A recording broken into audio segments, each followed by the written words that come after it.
Boa tarde, eu continuo me chamando Armando. Feliz Dia dos Pais para todos vocês, para todos nós. Eu, pensando em pai, meu pai faleceu com 49 anos de idade, já há algum tempo atrás, alguns meses depois da minha conversão, mas eu me lembrei que, embora ele não esteja presente, eu tenho um pai eterno. E me lembrei de uma história que eu preguei recentemente em São Paulo, numa conferência, e pregando sobre a graça, eu me lembrei de uma história que foi contada aqui, inclusive numa reportagem, numa simulação, feita até pelo meu amigo jornalista, repórter, locutor, Nonato Albuquerque. Nós apresentamos aqui na época da conferência sobre a graça. E a situação era bem interessante, parecia caso real. Um casal que tinha um filho adolescente, estava na sua residência, dormindo, e de repente viu a sua casa ser invadida por um outro adolescente, este armado e disposto a fazer o assalto, o furto, enfim, levar as coisas da casa. Enquanto ele rendia os pais, o menino, ouvindo barulho estranho, num outro quarto, acorda e vem pelo corredor, e esse garoto com a arma na mão, um adolescente, assustado com os passos, se volta para a porta e atira no menino. Atira no adolescente, que ainda quase dormindo, não sabia exatamente o que estava acontecendo.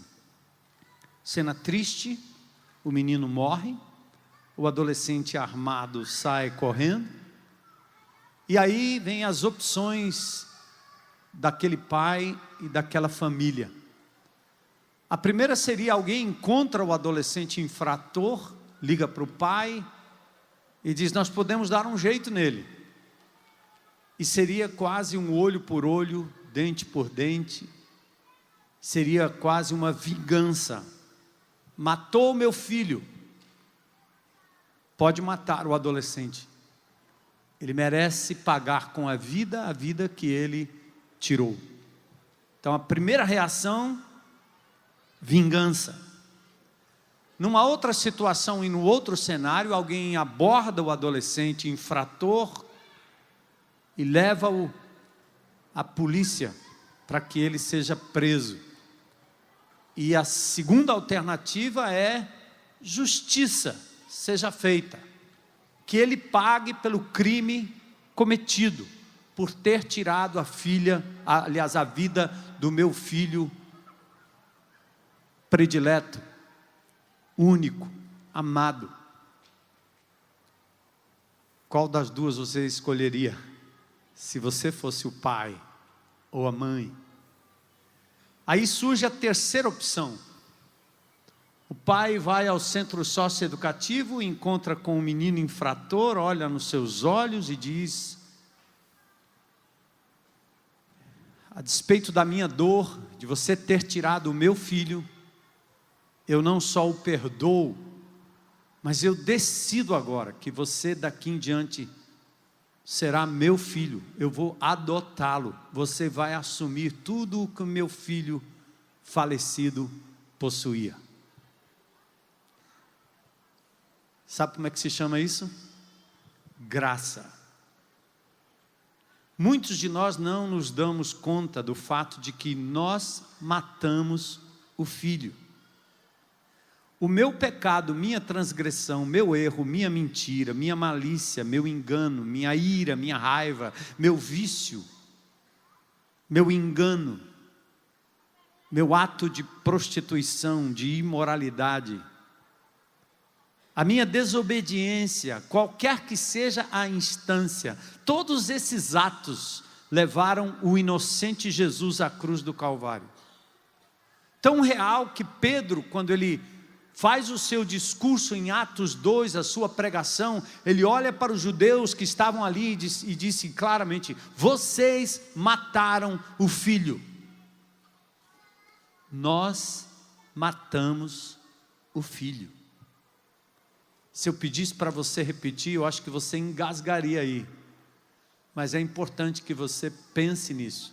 Você, eu, nós levamos Jesus à cruz do Calvário, matamos o filho, tal qual aquele menor infrator. Deus Pai nos visita na boca do inferno, quando nós estávamos totalmente perdidos, éramos inimigos, sujeitos à morte eterna. Esse Pai me olha no olho, te olha no olho, te diz o que aconteceu, lhe mostra a história do Cristo crucificado, olha para mim, olha para você e diz: eu te adoto na minha casa, como meu filho, como minha filha, vem. Você não precisa fazer nada, aliás, você já fez o que tinha que fazer, você matou o filho, mas eu decido estender o perdão e te receber pela graça, não pelo seu mérito, pela graça. E eu acho que nesse dia dos pais, cabe a gente lembrar que embora o Pai Eterno falte, embora o Pai Eterno falhe, embora o Pai Eterno não exista, embora o Pai Eterno nos decepcione, nós que conhecemos a palavra de Deus, temos na história deste livro a plena e total e real e verdadeira demonstração de que o Abba Pai nos ama incondicionalmente. Por isso, nesse dia dos pais, é bom você pensar e dizer: Abba Pai, obrigado por ter me recebido, mesmo depois de tudo aquilo que eu fiz contra o Senhor. Amém? Difícil, né? Mas real, profundo, glorioso. Nós deveríamos pular de alegria só de pensar na libertação e na absolvição que nós temos em Cristo Jesus. Glória a Deus. Então vamos para Tito, capítulo 1, que é o nosso texto de hoje à noite. Tito, capítulo 1. Se você tem aí sua Bíblia, acompanhe, quase verso a verso, 46 versículos, 3 capítulos. Semana passada falamos um pouquinho sobre o contexto histórico. Paulo deixa Tito, seu filho na fé, seu discípulo, em Creta, uma ilha grega que ainda existe. Eu nem me lembrava que tinha passado por lá numa excursão que fiz tempos atrás com 2, 3 amigos aqui da IBC. E eu não me lembrava ainda daquele local, porque na verdade naquela época não foi possível visitar as ruínas de Knossos. Então nós ficamos ali só na beirinha de Creta, só no porto. Mas Creta é um lugar real, você pode ir lá, pode visitar, pode entrar no Google, está lá. Uma demonstração de que esse livro, de novo, não é uma história da carochinha, é real, é histórico. Os cretenses eram considerados preguiçosos, mentirosos, nem todos, claro, mas era uma pecha, um estigma dos cretenses. Eles eram adoradores de ídolos. A mãe, a grande mãe, a mulher, tinha um lugar de proeminência, de adoração. Havia também ídolos, deuses, homens, geralmente subjugados à mulher naquela cultura, o que num certo sentido ajudou na abertura e no tratamento que se davam às mulheres em Creta. Mas de qualquer forma eram ídolos que mais estimulavam a orgia sexual, sensual, uma loucura, fora a comilança, a ociosidade dos cretenses e aquela coisa da mentira, do engano, da enrolação, muito característica. O poeta Epimênides falou acerca dos cretenses exatamente nesse tom. Então eu quero ler com vocês Tito, capítulo 1, versículos 1 a 4, eu convido você a ficar em pé. Se você tem um smartphone, coloca no modo avião aí, para ninguém entrar no meio da história agora, né? Ou um tablet, se você quiser acompanhar também, não tem problema. Tendo a sua Bíblia, acompanhe. Se não tiver, você tem aqui no telão o texto, mas fique atento à palavra de Deus. Essa série que nós vamos fazer, ela serve de estímulo para que você conheça melhor o Deus Todo-Poderoso a quem nós servimos e adoramos, e que você conheça e maneje bem a palavra de Deus que está aí nas suas mãos, com o auxílio do Espírito Santo, o autor da Escritura que está aí com você. Então, Tito capítulo 1, nós vamos ler do versículo 1 ao versículo 4 apenas. Vamos ler juntos, uníssono, vamos tentar aí, né? Certo? Paulo, servo de Deus e apóstolo de Jesus Cristo, para levar os eleitos de Deus à fé e ao conhecimento da verdade que conduz à piedade. Fé e conhecimento que se fundamentam na esperança da vida eterna, a qual o Deus que não mente prometeu antes dos tempos eternos.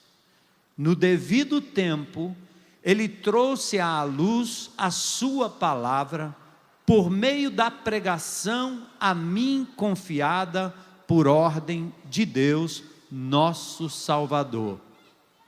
A Tito, meu verdadeiro filho em nossa fé comum, graça e paz da parte de Deus, Pai, e de Cristo Jesus, nosso Salvador. Vamos orar. Obrigado, Senhor, por esta noite tão preciosa. Ouvimos cânticos de louvores, entoados por servos e servas, cujas vozes são dons, talentos divinos para nos abençoar. Instrumentistas que tocam para a Tua glória e nos tocam a alma, o coração.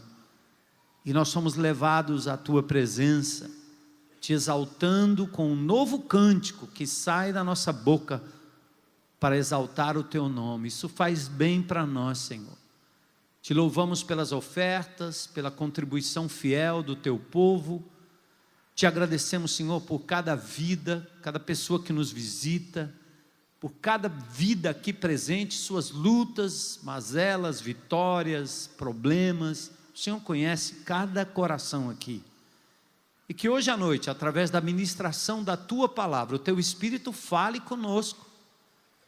Eu sou humano, imperfeito, impreciso, mas me submeto ao Senhor nesse instante, para que eu não atrapalhe em nada daquilo que o Senhor quer falar ao nosso coração, como o Senhor já tem falado ao meu coração, na medida que preparávamos esse texto. Fica conosco, Senhor. Misericórdia do nosso país, dos nossos governantes, desse grande navio que parece a deriva, Senhor. Tende misericórdia.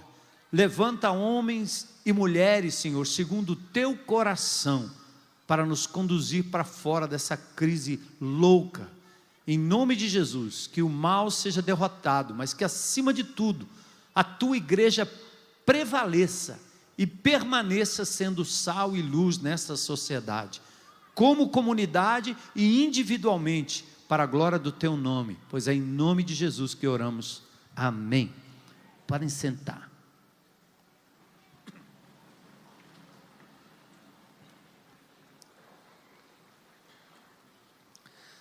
Antes de entrarmos no texto propriamente dito, me permita uma palavra de instrução aos membros da IBC e aqueles que nos visitam.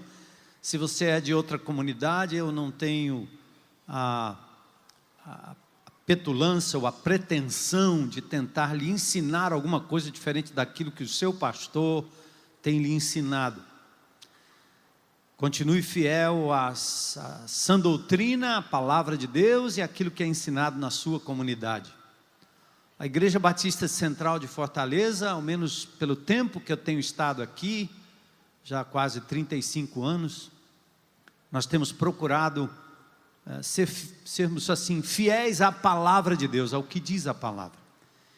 E eu pessoalmente, como servo do Senhor, tenho evitado qualquer tipo de bandeira que não seja a palavra de Deus e o firme fundamento da pessoa de Jesus na vida pessoal e na vida da igreja. Outro dia eu fui abordado por alguém que me fez rápidas perguntas, e as perguntas eram do tipo assim: você é reformado? Tive vontade de olhar bem para o meu corpo. Eu fiz vários exames essa semana, eu acho que tem umas reformas para fazer aqui na minha coluna. Você é renovado? Você é pentecostal? Você é reformado? Você é calvinista? Você é o quê? Você é da missão integral? O que é?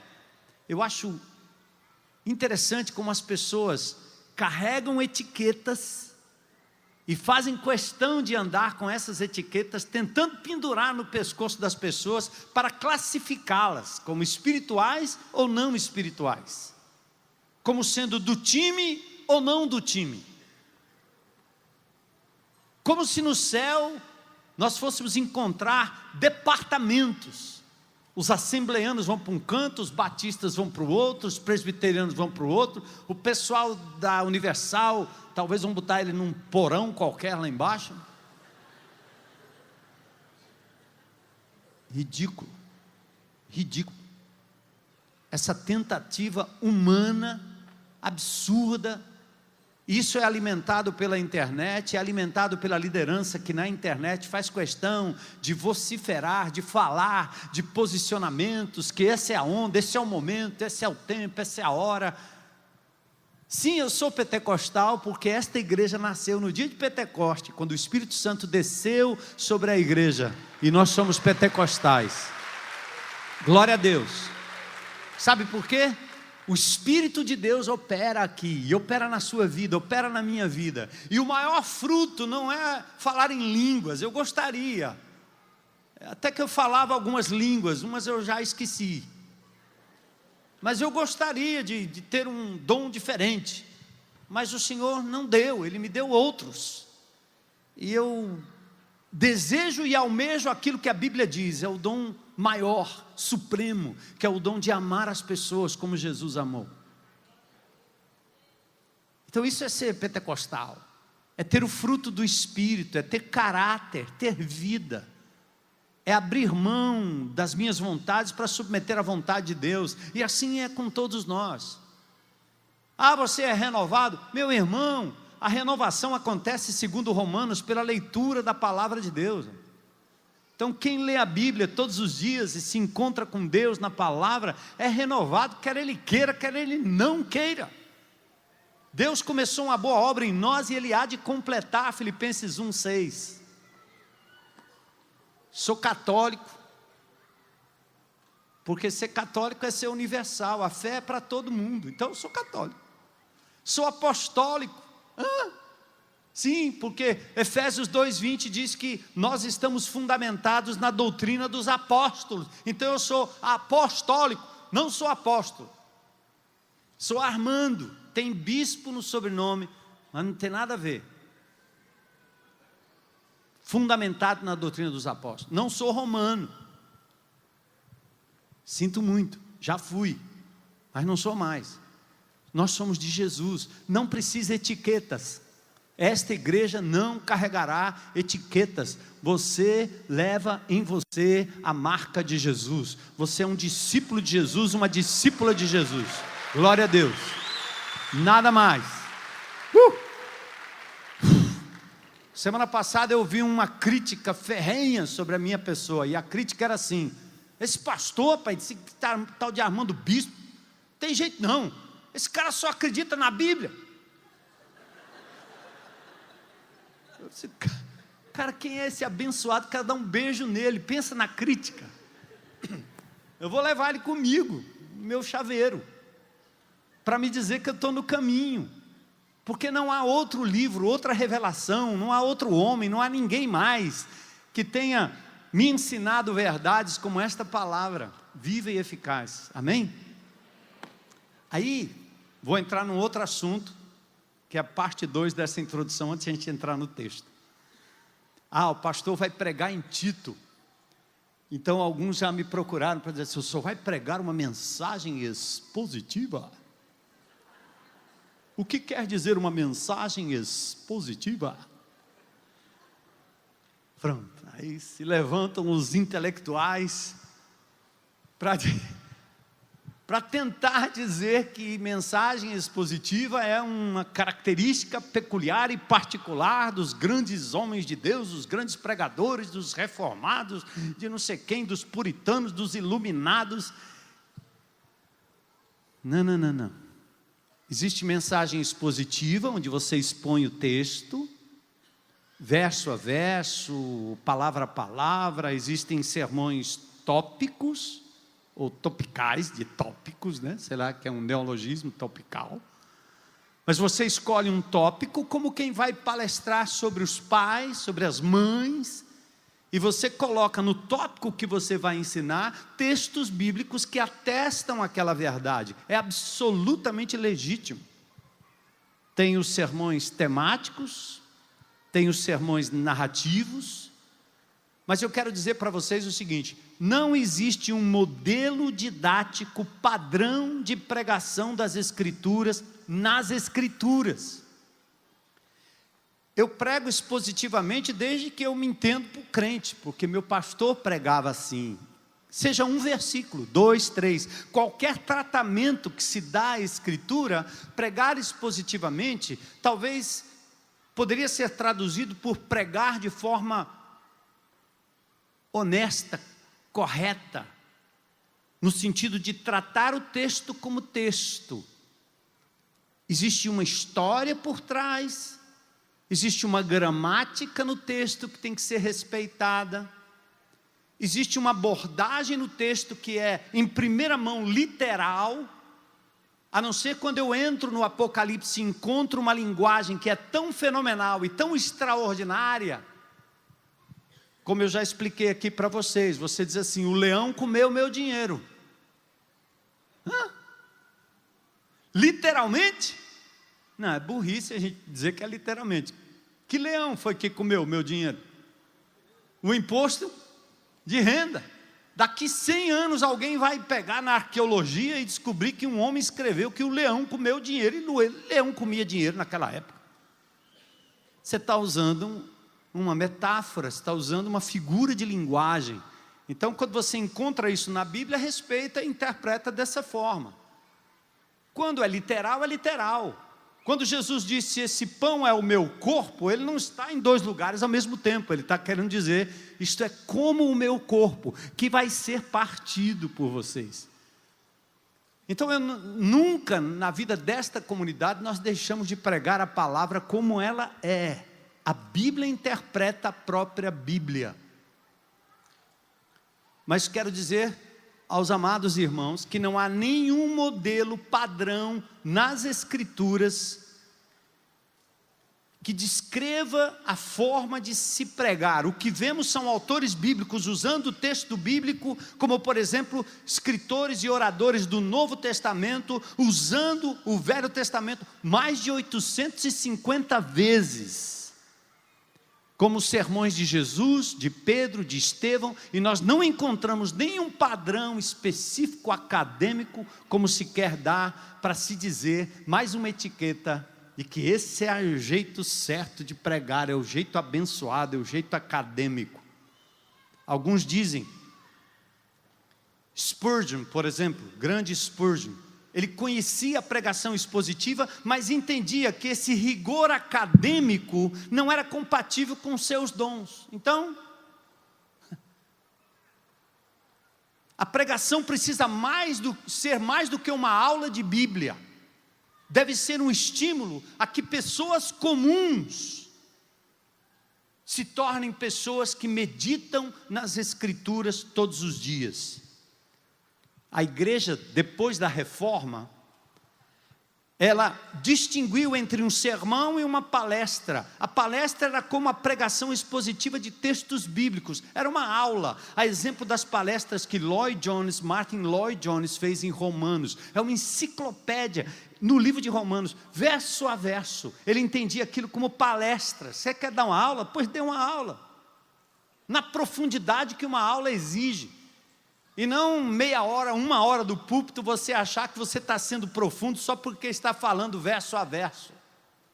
Pode ser um exercício completamente oco, completamente seco e que não produz absolutamente nada. Martin Lloyd Jones, ao escrever o seu comentário em Efésios, que ele deixou registrado, não era palestra, era sermão, tinha coração, tinha vida, tinha convencimento. Pregadores radicalmente expositivos acabam sendo comentaristas de texto bíblico, incapazes de motivar pessoas, são na maioria superficiais em sua exegese e redundantes, forçando aplicações por vezes fora do contexto, sem compreender a própria cultura. O que é perfeito para leitura e estudo, nem sempre será perfeito para um sermão. Talvez, eu tenho aqui outros comentários, eu vou parar por aqui. Kuyper, o próprio John Piper, falando sobre Whitefield, ele fala exatamente, pregação não é simplesmente ensinar, não é sala de aula, a pregação é um anúncio de uma mensagem permeada de senso de grandeza, de majestade, de santidade, que envolve o coração do pregador. E eu jamais abriria a palavra de Deus para pregar uma coisa que crianças não pudessem entender, ao menos alguma coisa. Uma coisa linda que tem aqui na IBC, e eu fui a São Paulo agora, a Heloísa testificou isso comigo. Quando eu terminei de pregar, um garotinho veio correndo e me abraçou. Ele não tinha 10 anos. Ele disse: pastor, que mensagem, o senhor me ajudou muito. E me deu um abraço forte, eu fiz uma selfie com ele. Esse é o cara, nem 10 anos, ele entendeu o que eu estava dizendo. O que adianta eu fazer toda a exegese e dar aqui uma de que eu entendo das línguas originais, o hebraico e o grego, que eu estudei por anos? De que adianta, se eu não puder alcançar as pessoas simples dessa comunidade, dessa nossa nação, desse nosso estado, dessa nossa cidade, pessoas muitas vezes com dificuldade de ler um jornal, pessoas simples que foram alfabetizadas na leitura da palavra de Deus. Um pregador não pode passar por cima e voar por cima da mente para atingir meia dúzia de pessoas iluminadas academicamente falando, porque há vasta literatura para que esses iluminados pesquisem e aprofundem, e eu posso ser um tutor, um orientador de qualquer um deles, mas nós não faremos esse tipo de exercício aqui. Para não deixar a palavra sair daqui dizendo que o pastor atacou a pregação expositiva, eu prego expositivamente sempre que prego a palavra de Deus, sempre respeitando o texto, o contexto, o significado das palavras. São horas e horas de estudo. O texto da semana que vem já está pronto, mas eu vou me debruçar sobre ele domingo à tarde. Eu não fiz isso hoje porque preguei de manhã, mas domingo à tarde eu passo a tarde olhando para o texto. Coitado dos meninos que fazem os slides aí, porque às vezes de última hora, no final eu ainda estou mudando alguma coisa, porque eu vi o Senhor falando no meu coração e eu acrescentei algo. Então vamos para Tito 1, versículos 1 a 4. Então, nós vamos entrar naquilo que é chamado aí pelo pessoal que gosta de pregação expositiva, certo? Vai dizer que o pastor Armando é contra. Não, vocês não me enforquem por isso. Só quero dizer que isso não é sagrado. Uma pessoa recém-convertida, no lar da paz, no presídio, Como aquele irmão Valdomiro que veio aqui, estão lembrados? Um homem simples, você viu como aquele homem fala? Onde é que ele aprendeu? Na cadeia. Na cadeia. Palavra de Deus entrando e sabedoria. É por isso que nos nossos grupos de relacionamento, tem gente que quer falar o tempo todo e não deixa ninguém mais falar, porque ele acha que as pessoas são burras do ponto de vista espiritual. O que esse cabra vai falar? Essa mulher aí que não entende nada, essa nova convertida. O que ele está dizendo assim? O Espírito Santo de Deus está em mim, mas não está nela. Só está metade. Só a palavra é. O ESPIRITO está chegando. E por isso que ele senta como professor e não é capaz de ouvir pessoas simples falando das grandezas de Deus. Porque a verdadeira exegese é quando você se derrama na presença de Deus, é capaz de chorar em cima do texto, e pessoas são tocadas pelo poder do Espírito, não pelo poder do pregador. Glória a Deus.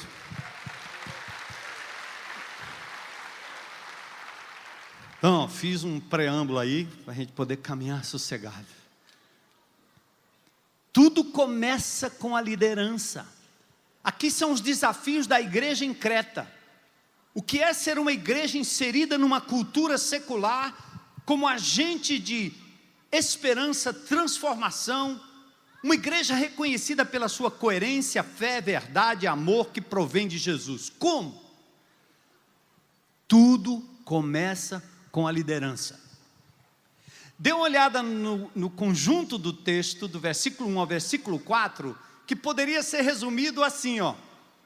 Paulo a Tito. Paulo, verso 1, a Tito. Esse poderia ser a frase resumo.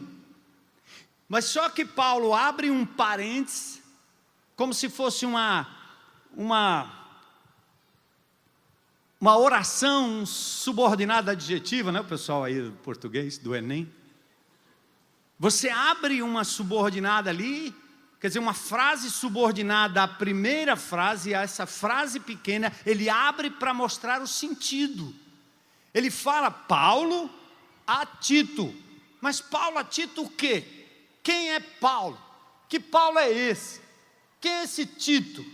Imagine, Paulo está escrevendo uma coisa ali de punho, nas suas próprias mãos, ou através de um amanuense, porque ele não enxergava direito, e essa palavra ficou para a história, como inspirada por Deus. Então ele diz, Paulo a Tito. Aí vamos entender o seguinte, primeiro princípio para hoje à noite, Deus sempre age através de liderança, de uma autoridade constituída. Seja na natureza, seja em casa, seja no trabalho, seja no exército, seja em qualquer iniciativa, há de haver alguém liderando o processo. Deus fez assim. Infelizmente nós temos hoje o que é chamado de anarquia, né? Que é a anarquia, os anarquistas são historicamente conhecidos. Pessoas que querem nenhum governo, nenhuma direção, nenhuma liderança, e tem desigrejados pregando esse tipo de coisa, até que eles mesmos se tornam os comandantes de uma coisa que eles mesmos negam, ou de algo que eles negam. Deus sempre usa a liderança, Deus sempre agiu entre nós com base num sistema harmônico de organização funcional.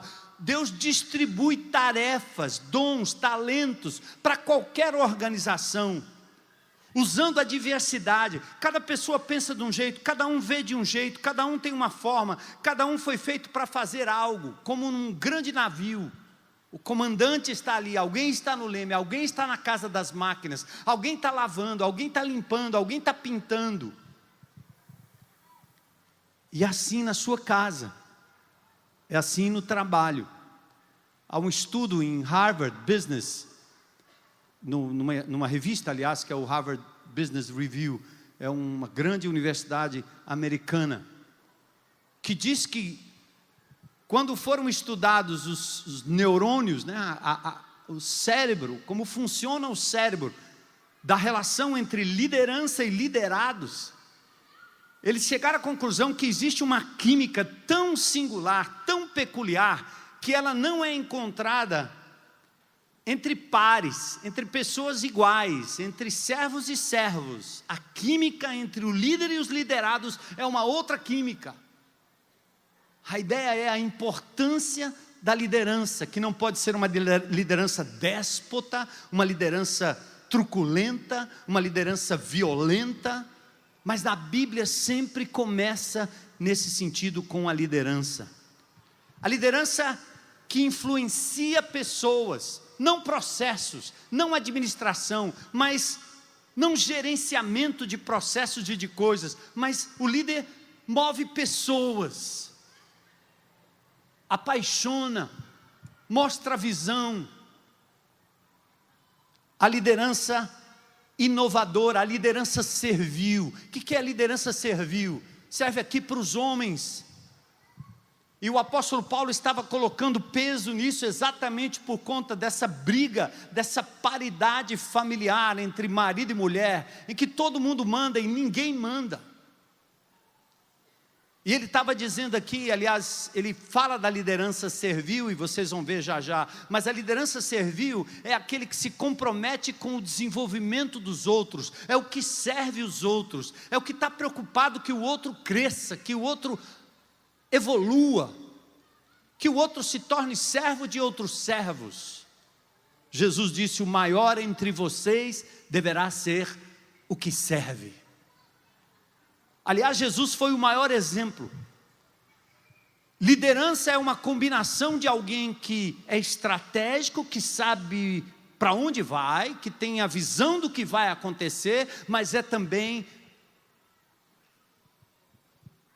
aquele que tem caráter e vida.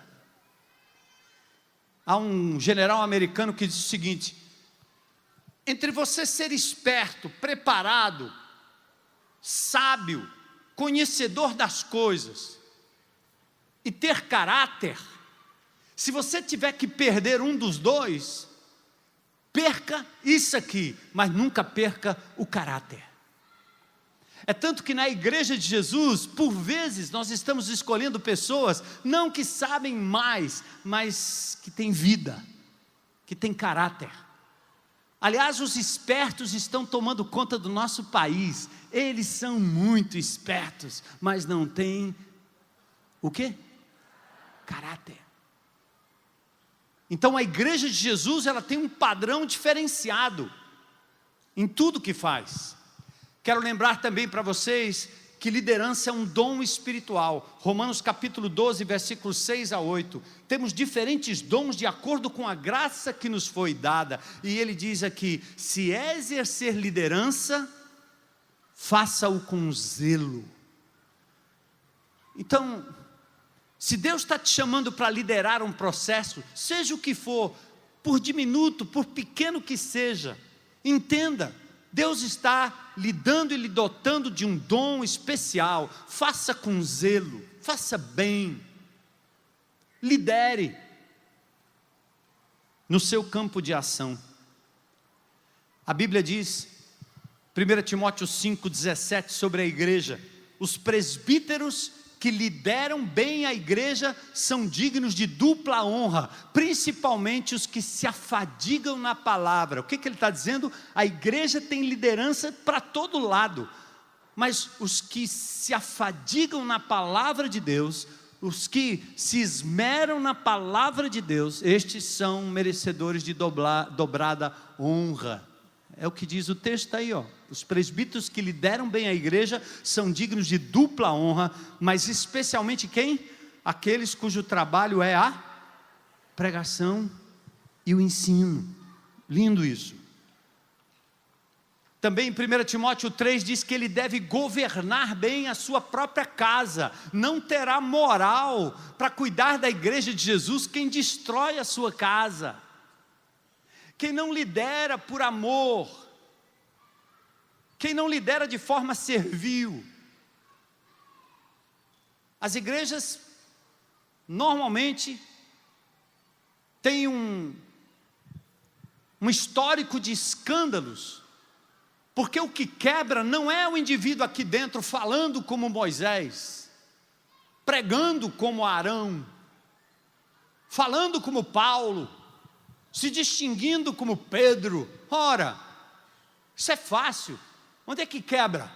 Em casa. Quando perde a esposa, quando perde os filhos, quando perde a moral.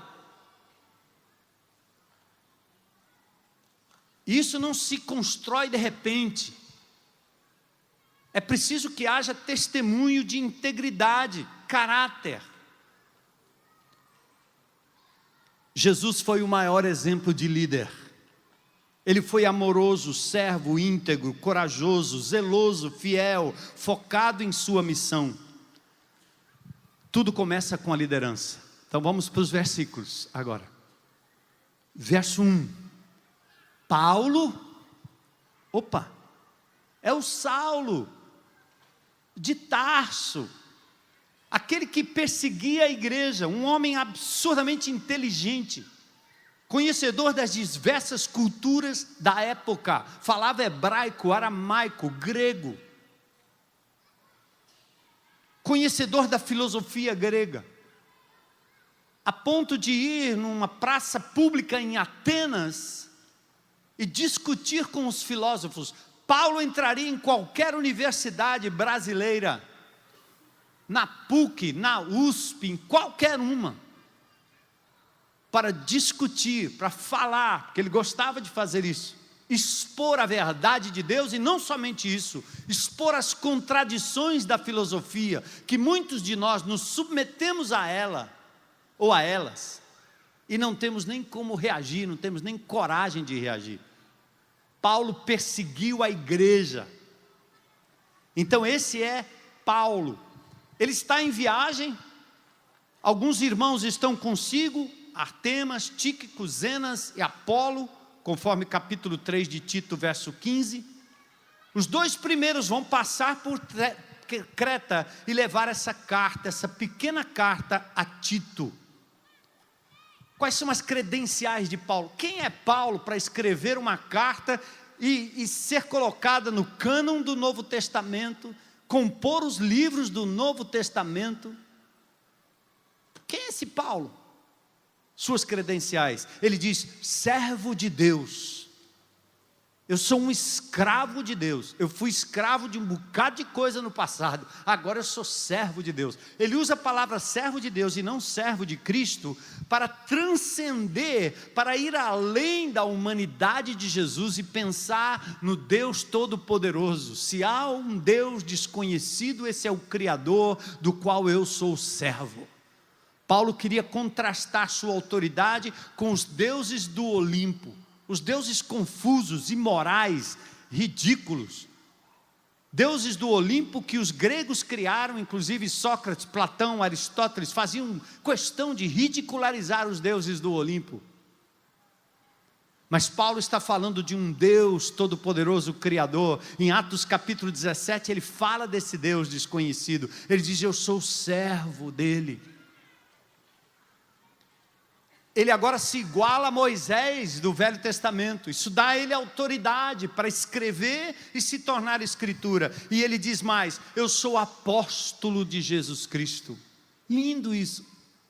Servo de Deus infinito, imanente, transcendente, Deus Espírito, Deus Criador de todas as coisas, cujo tamanho, cuja forma, nós não podemos nem pensar, nem descrever. É como se formigas tentassem fazer um tratado de quem é o ser humano, dado o tamanho, o universo do ser humano, que olha para um bocado de formiga, ou seres minúsculos.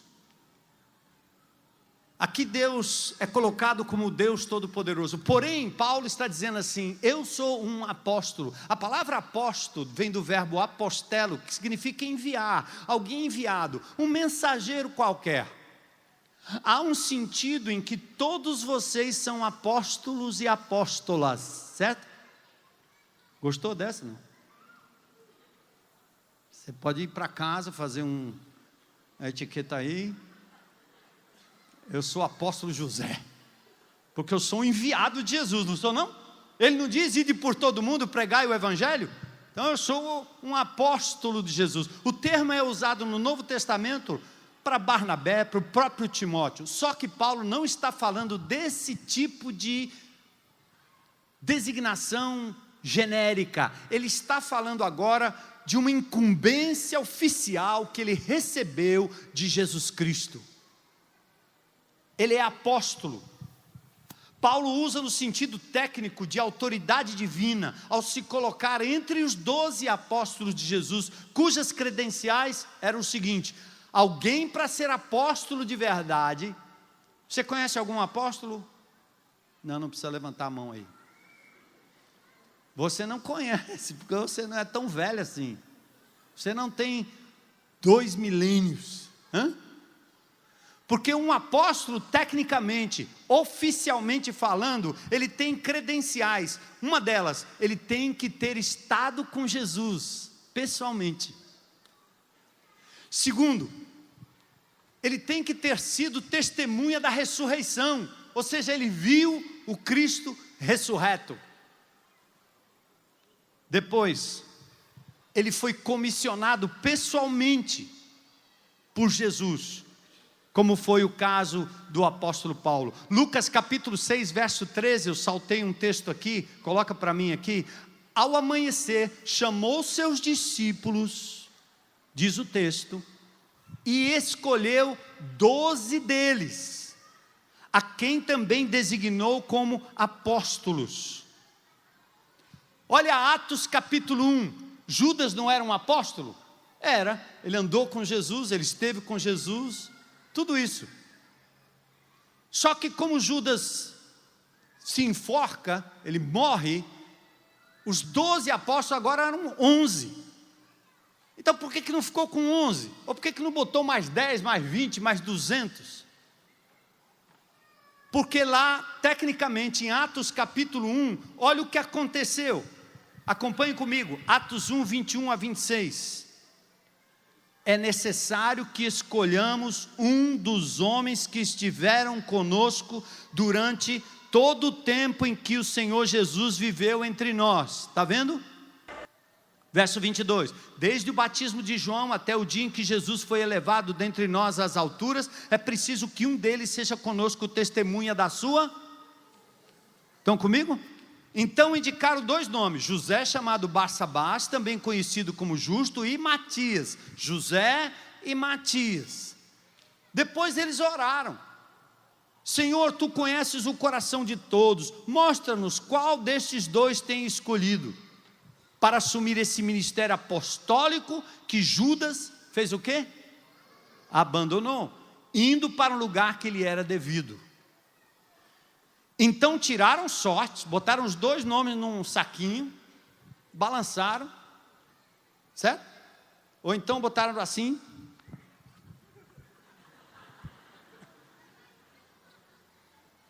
pomponeta pita, e aí deu no que deu, a sorte caiu sobre Matias. Eles oraram, e assim ele foi acrescentado a quem? Aos 11 apóstolos. Por que Paulo está falando do seu apostolado? Porque ele tinha que enfrentar os falsos apóstolos lá em Creta. Como existem nos dias de hoje, nos dias de Creta também, os falsos apóstolos se levantavam, pretendendo autoridade sobre o rebanho. Paulo está dizendo, esses caras não são verdadeiros apóstolos. Em 2 Coríntios 11, 13, ele diz, são obreiros enganosos, fingindo-se apóstolos de Cristo. Paulo viu Jesus ressurreto no caminho de Damasco, e Paulo foi comissionado para uma finalidade e uma incumbência. E ele diz assim, apóstolo para levar os eleitos de Deus à fé e ao conhecimento da verdade que conduz à piedade. Olha que lindo esse verso 1, que rico esse verso 1. Eleitos de Deus. Paulo diz, eu fui comissionado por Jesus para levar os eleitos de Deus à fé e ao conhecimento da verdade. Lindo isso. E aí nós temos uma primeira palavra que já tratamos aqui, os eleitos de Deus, frase do Velho Testamento. Os judeus foram escolhidos como povo exclusivo com uma missão, da mesma forma a igreja como uma comunidade de fé e conhecimento da verdade. Eu não levo a pecha de calvinista, mas eu acredito na eleição. Eu acredito que Deus me cercou o tempo todo, como eu acredito que Deus lhe cercou e continua cercando aqueles que Ele quer conduzir à vida eterna. Eu acredito que Lázaro não poderia ter levantado do túmulo se Jesus não desse a voz de comando. Eu acredito, como em Efésios 2:1, que eu estava morto nos meus delitos e pecados, mas o Espírito de Deus, me convencendo do pecado, da justiça e do juízo, me deu vida, nova vida. E é como se Ele dissesse: ressuscita, sai da cova, Armando. E assim Jesus fez com você. Ele te cercou todo o tempo. Cercou. Tem pessoas que eu acredito que pode ser no último dia de vida. Não perca a esperança. Ele pode estar na lista do Senhor e vai entregar a vida a Jesus no último dia de vida, porque eu acredito. Aí você pergunta: por que eu tenho que pregar, se Jesus já sabe quem são os eleitos, já está todo mundo eleito? Mas porque eu não sei quem são. E segundo, eu prego por obediência, eu não prego para salvar ninguém, eu prego por obediência. Ele mandou pregar, eu estou pregando. A pregação serve para salvar, como serve para condenar. O indivíduo vai poder dizer: eu nunca ouvi falar. Como nunca ouviu? Os irmãos lá da IBC falaram para você, rapaz. Eu me lembro quando eu me converti, meu pai católico, espírita, praticante, e eu invocado assim: não pode, meu pai com esses negócios aí não vai se converter nunca. Aí eu me colocava de joelho, novo convertido, entendendo esse negócio que Deus foi que me escolheu, só pode ter sido, porque na minha própria vontade eu não iria. Aí eu ajoelhado, eu orava assim: Deus, meu pai, um espírita praticante, lá do lar espiritual, Ramos Nogueira, que fica lá recebendo guias espirituais, passes, certo? Se ele não tiver na lista, põe ele aí. É o máximo que eu podia fazer, não é não? Ele não me proibiu. Então eu não vou discutir se está na lista, se é eleito, se não é eleito, eu não sei lá quem é, eu não estou preocupado. Eu estou preocupado em pregar para todo mundo, em obediência ao que Jesus me mandou fazer. E quando as pessoas se convertem, eu digo: era eleito. Mas não vou sair por aí: você é eleito, você não é eleito. Só Deus sabe, para com essa discussão. Mas é claro e insofismável que a iniciativa não está com o homem, está com Deus, porque o homem está morto como Lázaro estava morto, e foi Jesus que disse: vem para fora, porque Ele tem poder de dar vida ao morto. Glória a Deus.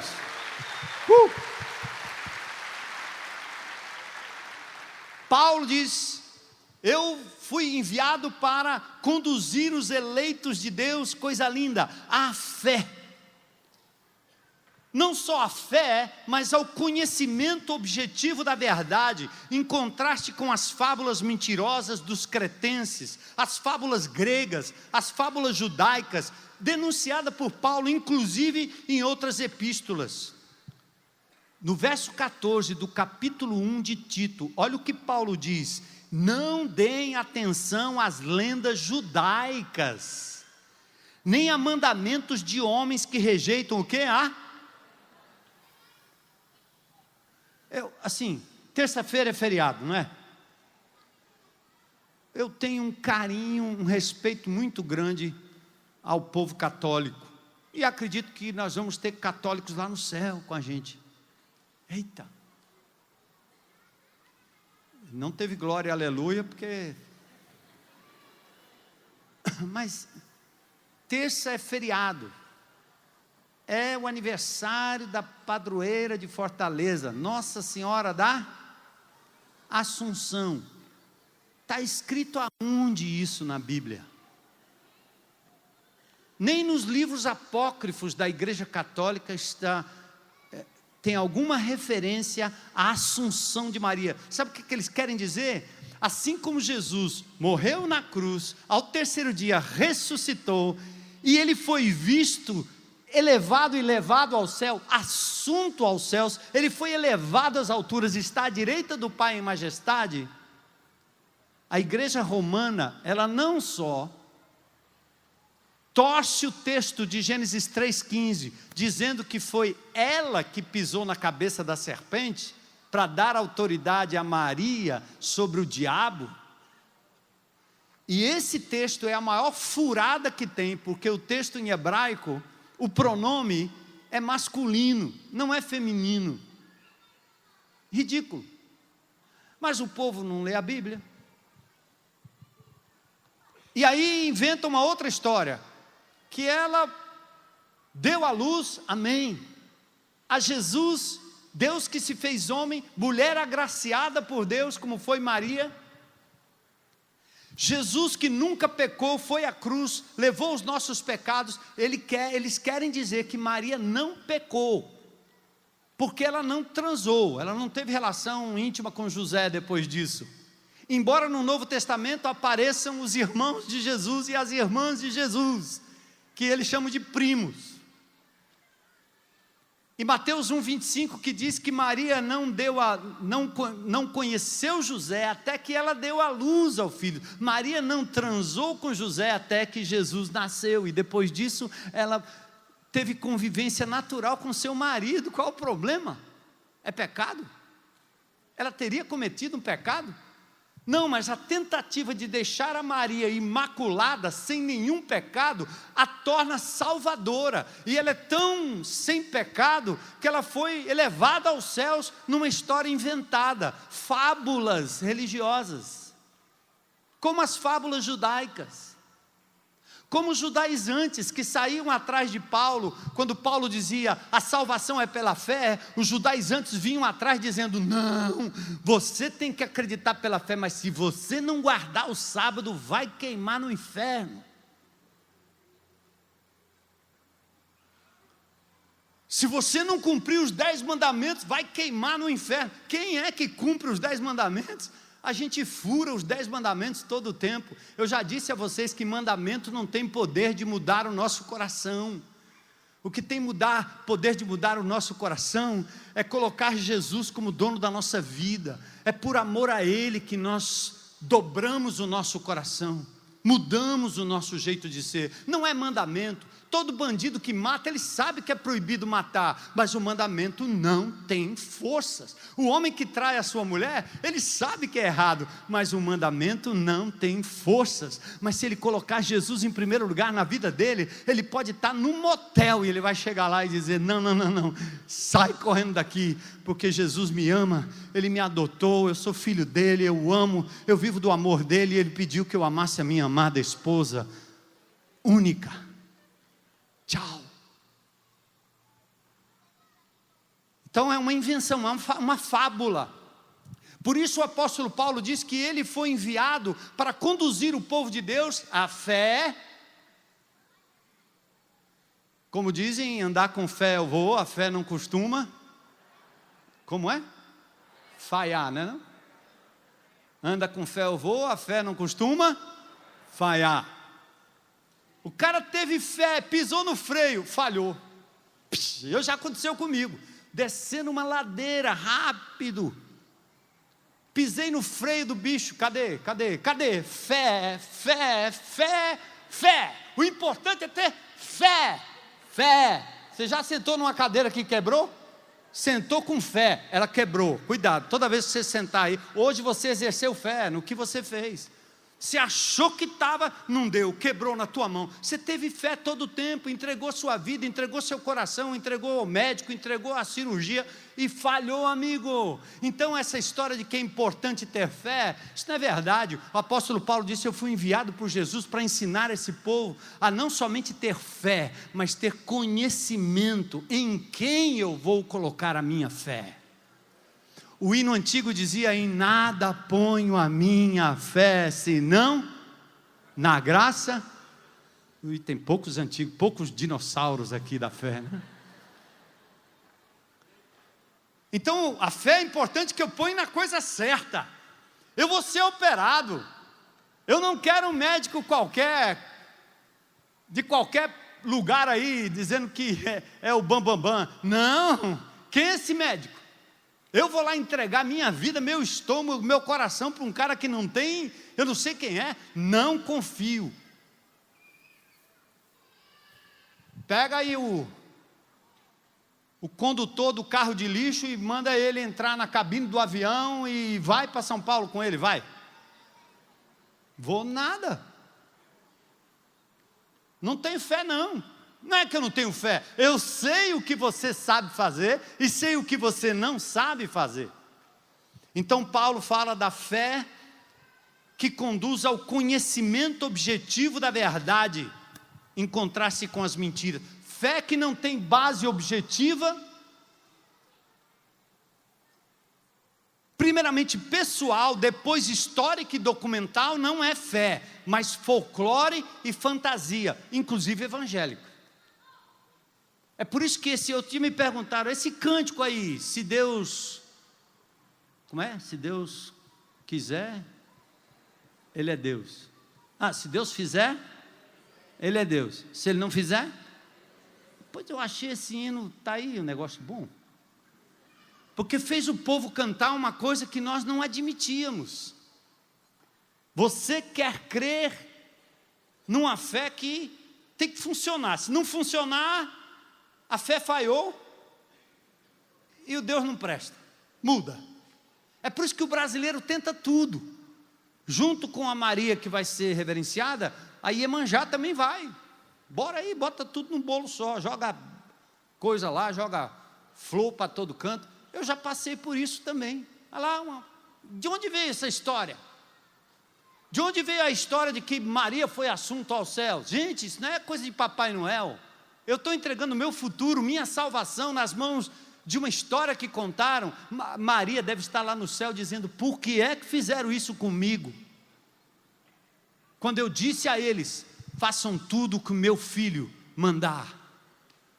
Quando Maria cantou em Lucas 2, o Magnificat, disse, minha alma engrandece ao Senhor, meu espírito se alegra em Deus, meu Salvador.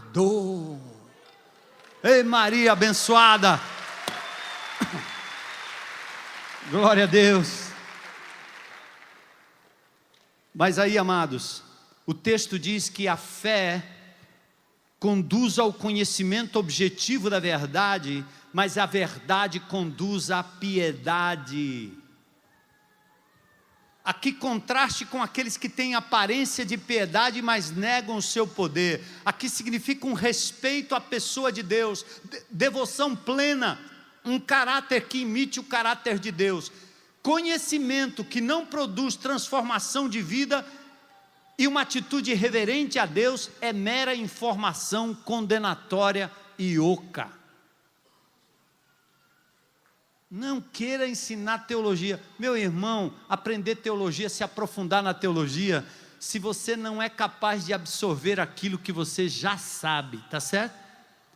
De novo, eu não sou contra estudar e aprofundar a teologia. Em Hebreus, lá no capítulo 6, capítulo 5, capítulo 6, tem referências que diz assim, pelo tempo que vocês são convertidos, vocês já deveriam ser mestres. Mas vocês parecem que são crianças. E ele chega a mencionar e a inferir que você não queira ser mestre, porque você vai ser cobrado na medida daquilo que você está absorvendo como informação.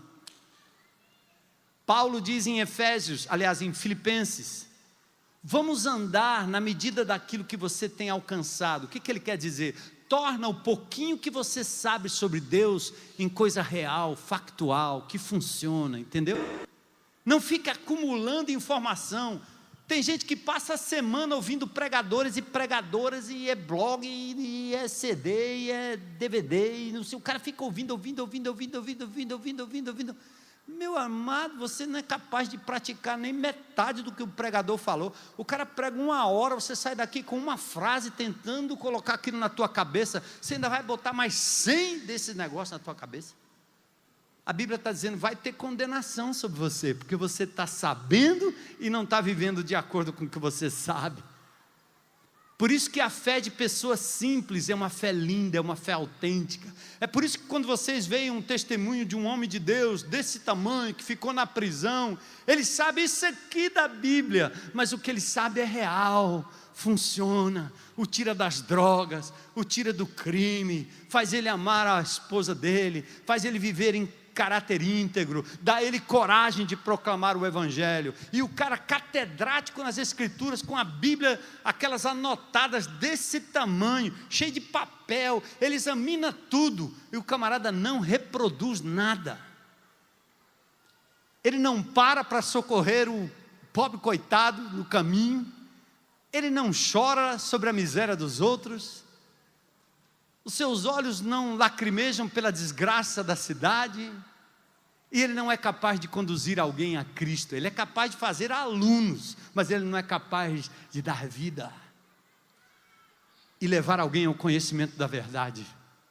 Paulo diz, eu fui enviado para isso. Fé e conhecimento que se fundamentam na esperança de vida eterna. Verso 2, fundamentos na vida eterna, prometida pelo Deus que não mente. De novo, em contraste com a cultura dos cretenses, hoje seria como promessa de político. É como se Paulo estivesse escrevendo assim, fé e conhecimento, que leva à esperança da vida eterna, que o Deus que não é político, prometeu. Aí você diz, ele não era político, agora vai. Porque os cretenses mentiam demais. E ele diz, Deus que não mente. É por isso que ele colocou esse texto bem enfático. Desde os tempos eternos, indica a soberania do Criador em contraste com as deidades masculinas e femininas. O Deus eterno planejou e revelou suas promessas ao seu povo através dos tempos. E no devido tempo, verso 3, Ele trouxe à luz sua palavra por meio da pregação a mim confiada por ordem de Deus, nosso Salvador. É lindo que Paulo fala aqui, ele diz Cristo nosso Salvador, Deus nosso Salvador. Por que ele está dizendo isso? Porque Jesus é Deus que se fez gente como a gente, Emanuel, Deus conosco. Paulo fala da revelação que ele agora vai colocar em texto, compondo o conjunto de verdades, o querigma, a proclamação, o querigma apostólico, que está sintetizado em 1 Coríntios capítulo 15, eu recebi do Senhor aquilo que eu entreguei para vocês, disse Paulo, que Jesus Cristo morreu pelos nossos pecados, segundo as Escrituras, foi sepultado e ressuscitou ao terceiro dia, segundo as Escrituras. Esse é o anúncio para a igreja de Jesus em qualquer lugar do planeta. Paulo encarna a autoridade dada por Deus Pai, por meio do Filho, no poder do Espírito Santo, para registrar o que ele mandaria como carta a Tito. E agora, verso 4, Tito, meu verdadeiro filho em nossa fé comum. O apóstolo se apresentou como servo de Deus, se apresentou como porta-voz e apóstolo da proclamação do Deus verdadeiro, agora ele assume a postura de pai, exatamente hoje, no dia dos pais, mas é um pai espiritual, alguém que partilha da mesma fé, que se sente responsável pela vida espiritual daquele que foi gerado em suas incursões missionárias. Irmãos, nós tivemos aqui no último sábado da liderança, ali naquele jardim, naquele lugar ali que está escuro agora, iluminadinho, bem bonitinho, nós estávamos ali reunidos, e eu disse, nós estamos no Getsemane, estamos no jardim onde Jesus orou ao Pai, em João capítulo 17, Deus Filho ora a Deus Pai, pede unidade da igreja, que sejamos um, Mas ele ora por aqueles que ainda haveriam de crer no seu nome. E é interessante, um dos tópicos de oração, porque todos, praticamente todos oraram ali, não foi uma oração de uma nota só, um indivíduo orando, e os outros calados, não, muitos oraram. E um dos temas de oração que foram levantados ali, era alguém orando como Raquel, alguém orando como aquelas mulheres do Velho Testamento: Senhor, dá-nos filhos, antes que eu morra. E o apóstolo Paulo está olhando aqui, dizendo: Timóteo, você é meu filho na fé. E se qualquer pregação expositiva, se qualquer conhecimento da reforma, se qualquer aprofundamento teológico, se qualquer estudo aprofundado da Bíblia não for, ou não tiver como consequência a geração de filhos, nós somos estéreis como aquela figueira. Por isso eu queria clamar em nome de Jesus, assim como o apóstolo Paulo recebeu a incumbência, você e eu recebemos uma incumbência também. Ele nos deixou aqui em Fortaleza, porque ele tem muito povo nessa cidade, como ele disse a Paulo na igreja, sobre Corinto. Peça a Deus para você gerar filhos na fé. Quantos de vocês estão sentados há anos, estudando há anos, conhecendo há anos? E qual foi a última pessoa que poderia olhar para você e dizer assim: você me conduziu a Cristo, obrigado, você é meu pai na fé, minha mãe na fé? Senão, somos estéreis. Senão, o Espírito de Deus não está encontrando lugar para trabalhar na nossa vida. Sabe por quê? Muitos de nós entramos na fé para a resolução dos nossos próprios problemas. A gente entrou para resolver o problema de casamento, o problema do marido, o problema do filho, o problema de finança, o problema da doença, o problema da saúde. E você insiste em vir e sentar e tentar achar um momento de enlevo. Você vai para o monte orar, vai ouvir profeta falar, porque você está interessado em resolver os seus próprios problemas. Quando nas Escrituras nós olhamos os homens de Deus, inclusive o próprio Senhor Jesus Cristo, orando por aqueles que haveriam de crer em seu nome. Aliás, ele chegou a ir à cruz do Calvário, por causa de você, por causa de mim. Então, que lindo, né, Paulo terminar assim: meu filho na fé.